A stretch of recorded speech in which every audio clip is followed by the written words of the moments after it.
Gerçekten çok basit bir işlem arkadaşlar.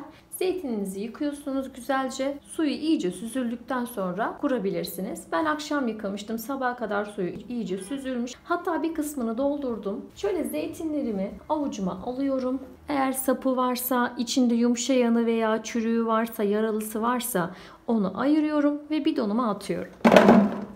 Mesela şöyle saplı olanların sapını kesinlikle koparıyoruz. Çünkü o sap dibinden tuzunu ve yağını alacak zeytin. Bakın bir tanesi yumuşak. Gördünüz mü? Hatta içerisine çöpü batmış. Bunu hemen ayırıyorum. Bakın bunun ikisi de kötü. Yumuşak yumuşak şöyle. Böyle yumuşak olanları almıyoruz. Şöyle bakın ezilmiş olan da var. Bunu da almıyoruz. Ayırıyoruz.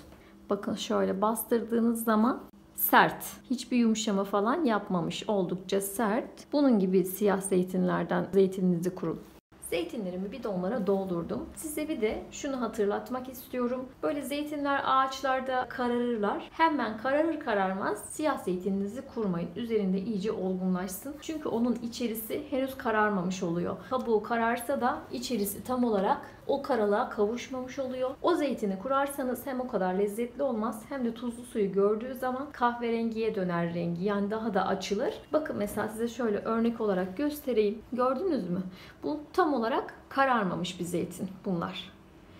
Üzerinde biraz durup böyle içinin dışının tamamen siyahlaşması gerekir. Sap yeri neredeyse yeşil. 1,5 litrelik bidonu 3 kilogram zeytin dolduruyor. Bunu da belirtmek isterim. Pazardan ona göre alırsınız. Her bir bidon için 1 su bardağı sıvı yağ. Neden zeytinyağı değil diye soracaksınız. Zeytinyağı döktüğünüz zaman kışın zeytinler donuyor. İçinde yağ donuyor. Zeytini beslemiyor. Bunun için zeytinyağı koymuyoruz. Bu yağı koyuyoruz ki donmasın ve zeytinlerimiz küflenmesin. Eğer malzemeniz kısıtlıysa 1 su bardağından 2 parmak eksik de dökebilirsiniz. Hiç sorun olmaz. Olur ya evde yağınız falan azalmıştır. Her bir bidon için birer su bardağı sirke. Zeytin kuracağınız tuzun diri tuz olması gerekir. Diri tuz dediğim bu limon tuzu gibi iri iri boncuk boncuk olan değil. Kaya tuzu diyorlar ona. Ben onu sevmiyorum arkadaşlar. Onun erimesi de güç oluyor ve çok keskin bir tadı var. Ben normal böyle salçalarda kullandığımız iyotsuz tuz kullanıyorum. Turşularda, zeytinlerde. İyotlu tuz kesinlikle böyle şeylerde kullanılmaz. Bunu da belirtmek isterim. Her bir bidon için 1 su bardağından 2 parmak eksik tuzumu döküyorum. Şöyle zeytinlerimi şöyle sallıyorum. Tuz böyle aşağı doğru aksın. Her yerine yayılsın diye. Bidonların kapaklarını sıkıca kapatıyorum. Bismillahirrahmanirrahim. Zeytinlerin kapağını sıkı sıkı kapattım. Bu arada kapakların sağlam olmasına dikkat edin. Çünkü zamanla bakın ben az önce 2 tane kapak aldım elime. İkisi de çatlamış. Görüyor musunuz? Burasından ve kenar kısmından bu kapaklar çatlıyor. Eğer zeytininiz hava alırsa çürür. Bu kapağımda bakın şurasından yan tarafından çatlamış. Eğer böyle çatlak bir kapak kullanırsanız zeytininiz hava alır ve çürür. Bu kapaklar zamanla çatlıyor. Uzun süre dayanacağı için bu zeytinler ara kapaklarını kontrol etmenizde fayda var. Zeytinleri kurduktan sonra şöyle güzelce çalkalıyorum. Bütün yağının, tuzunun, sirkesinin karışması için, tüm zeytinlere değmesi için.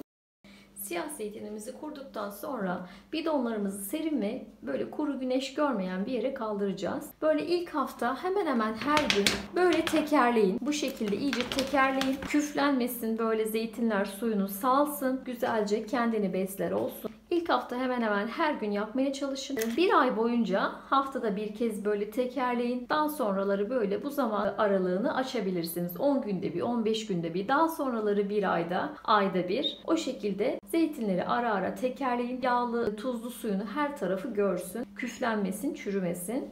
Siyah zeytin çok uzun sürede böyle yenmeye başlar. Mesela en az 5-6 ay bu şekilde durması gerekir. Ondan önce açıp tatlandırıp tüketseniz bile böyle acı olabilir. Tadı güzel olmaz. Hatta ben şöyle yapıyorum. Geçen yıl kurduklarımı bu yıl yiyorum. Bu yıl kurduklarımı yeni sene yiyorum. 2 yıl bile dayanır. Zeytinlerimizi uzun süre tüketebiliriz. Yiyecek olduğumuzu açarız, tatlandırırız. O bittikten sonra bir diğerini açarız. Ben o şekilde yapıyorum.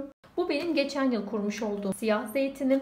Bu şekilde zaten 2 yıl bile dursa hiçbir şey olmaz. Önemli olan hava almayacak şekilde muhafaza etmek ve serin ve kuru bir yerde saklamak. Zeytinimi açıyorum. Bakın. Şimdi hemen suyunu, içinde bulunduğu suyu süzüyorum. İçinde bulunduğu su zaten yarı beline kadar falan geliyor. Yani ağzına kaplayacak kadar su olmuyor. Bakın eksildiğini de görüyorsunuz. Siyah zeytin zamanla kırışa kırışa buraya kadar eksilmiş. Şimdi zeytinin içinde bulunduğu suyu süzüyoruz. Zeytinimi bir kabın içerisine döküyorum. Sizin dökmenize gerek yok. Bidonun içerisinde suda bekletebilirsiniz ama zeytinleri görmemiz açısından ben kaba dökeceğim.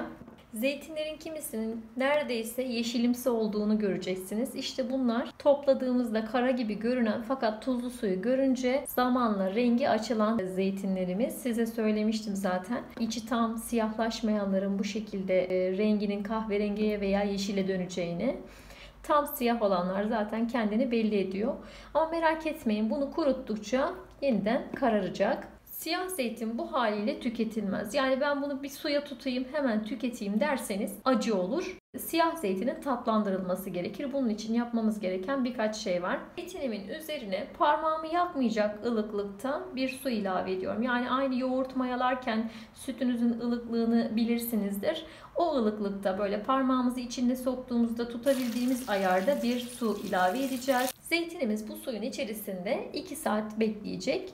Tuzlu suyunu bu su alacak. Zeytinlerim 2 saat ılık suda bekledi. İçinde bulunduğu suyu süzdüm. Şimdi normal çeşme suyu dolduruyorum ve bu suda da 2 saat bekleyecek. Siyah zeytinimiz 2 saatte normal çeşme suyunda bekledi. O suyu da süzdükten sonra süzekliğe döktük. Tamamen suyu süzülene kadar süzekliğde bekleyecek. Zeytinlerin suyu tamamen süzüldükten sonra şöyle genişçe bir siniye veya tepsiye zeytinlerimizi döküyoruz. Zeytinlerimi düzlüyorum.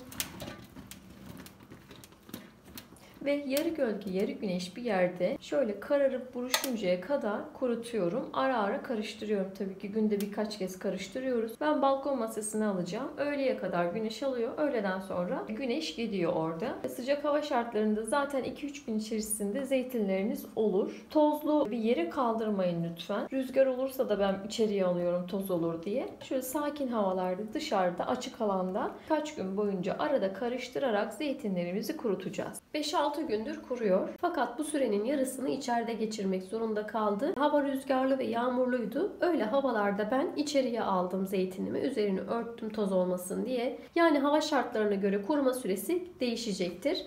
Bakın zeytinlerim güzelce karardı. Böyle kırıştılar. Bu şekilde olduğu zaman çok lezzetli olurlar. Özellikle şu siyah ve böyle iyice kırışmış olanlar en lezzetli olanlar. Şunlar da size söylemiştim kurarken böyle içi özü tam kararmamış olanlar, daha henüz yeni böyle siyahlaşmaya başlamış olanlar. Kurduktan sonra rengi açılır demiştim. Bunlar işte böyle oluyor bunların rengi. Yani tam siyahlaşmış zeytin almaya özen gösterin. Tabi bunu bilemezsiniz. Dışından simsiyah olur ama tam olarak kararmış olmaz böyle. Özü kararmış olmaz. Özünün de günlerce kararmış olması gerekiyor dalında. Siyah zeytinlerimi derince bir kaba alıyorum. Üzerine bir çay bardağı kadar sıvı yağ ilave ediyorum. Ve güzelce her tarafına değmesi için karıştırıyorum. Bunu ne için yapıyorsunuz diye soracaksınız. Öncelikle yağlamamızın sebebi zeytinlerimizin küflenmemesi, bozulmaması için. Tatlandırdığımız zeytinin buzdolabında muhafaza edeceğiz. Ama buzdolabında muhafaza etseniz bile zamanla küflenebilir. Bu yağ zeytinin küflenmesini engeller. Neden zeytinyağı koymadınız diye soracaksınız. Bunun sebebi de buzdolabına koyduğumuz zaman zeytinyağı donuyor. Böyle yemek için çıkardığımızda zeytinlerin etrafına jöle sürülmüş gibi donuk bir görüntü yemek istemezsiniz. O şekilde inanın hoşunuza gitmez. Onun için siz böyle sıvı yağla yağlayın. Zeytininiz küflenmesin. Her gün çıkarmış olduğunuz zeytinin üzerine bir miktar zeytinyağı ilave edin ve afiyetle tüketin. Tatlandırma işlemlerimiz bu kadar. Zeytinlerimiz çok güzel oldu. Bu şekilde acılığı gitti. Oldukça lezzetlendi. Ben en çok dediğim gibi şu iyice böyle kararan kırışanları seviyorum. Bir tane sizin için ısıracağım. Tadı gerçekten çok güzel. Acılıktan eser yok. Tuz miktarı tam ayarında. Zeytinlerinizi buzdolabında muhafaza edin. Böyle açık bir kapta koymayacağım tabii ki ben de. Kavanozlara katacağım. Ağzını sıkıca kapatacağım. Bu şekilde uzun bir süre zaten bu bana yetecek Allah'ın izniyle. Bunu bitirdikten sonra bir diğer bidonu açıp tatlandıracağım. Siz de böyle bütün kurduğunuz zeytinlerin hepsini birden tatlandırayım demeyin. Hem dolabınızda yer işgal eder hem de taze taze yapıp taze taze tüketmenizi tavsiye ediyorum. Tadına vara vara siyah zeytin yemek bu olsa gerek. Gerçekten bu tariften Allah'ın izniyle çok memnun kalacaksınız. Bu bizim yıllardır yaptığımız bir tarif. Böyle sonradan gördüğümüz, emin olmadığımız bir tarif değil. Bana kesinlikle bu konuda güvenebilirsiniz. Beni izlediğiniz için çok teşekkür ederim. Kanalıma abone olup bana destek olmayı unutmayın lütfen. Kendinize çok iyi bakın. Hoşça kalın.